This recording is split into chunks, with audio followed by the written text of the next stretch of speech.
Perkenalkan, nama saya Rizky Ananda dengan NIM F1F11967. Di sini saya akan menjawab pertanyaan nomor 4 yang soalnya adalah jelaskan bagaimana Anda mengelola dan mengorganisir hasil-hasil penelusuran pustaka sehingga dapat menghasilkan suatu tinjauan pustaka yang lengkap, relevan dengan topik penelitian. Dalam mengelola dan mengorganisir hasil penelusuran pustaka, kita diupayakan untuk mengambil sumber referensi yang terbaru dan langsung dari sumber aslinya.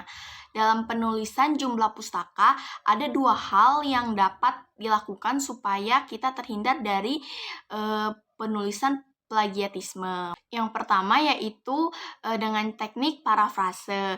Teknik parafrase ini maksudnya adalah kita menulis kembali dari apa yang kita baca dari tulisan orang lain.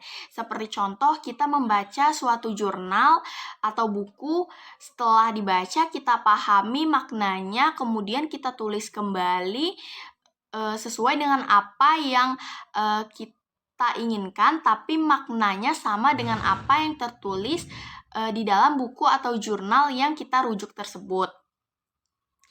Dalam artian di sini menulis dengan bahasa kita sendiri, tetapi maknanya tetap menyiratkan hal yang sama dengan buku atau jurnal yang kita rujuk. Intinya di teknik ini gampang-gampang susah dan kita harus berpikir dua kali. Terus dalam teknik yang kedua yaitu dengan meringkas atau menyimpulkan.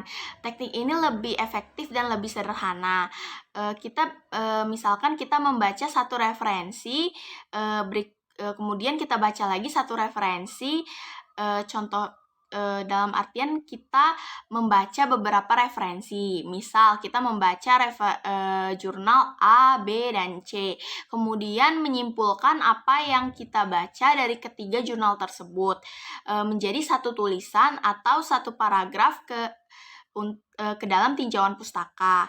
Tentunya tulisan kita pasti akan berbeda karena kita menyimpulkan dari ketiga jurnal yang kita baca. Kemudian setelah kita menyusun teori-teori apa saja yang kita jadikan rujukan dalam penelitian kita, maka berikutnya kita memerlukan untuk menyusun intisari dari tinjauan pustaka.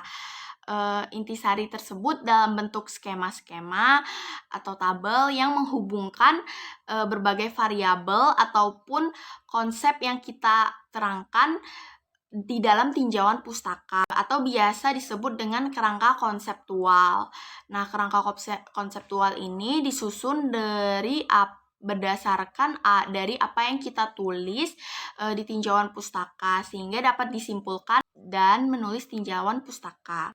Kita hanya menulis teori-teori apa saja yang berdasarkan atau yang berkaitan langsung dengan penelitian yang kita pilih. Kemudian kita pilih bahasa pendekatan atau fakta apa saja dari referensi yang kita miliki terkait dengan penelitian yang kita lakukan di dalam tinjauan pustaka.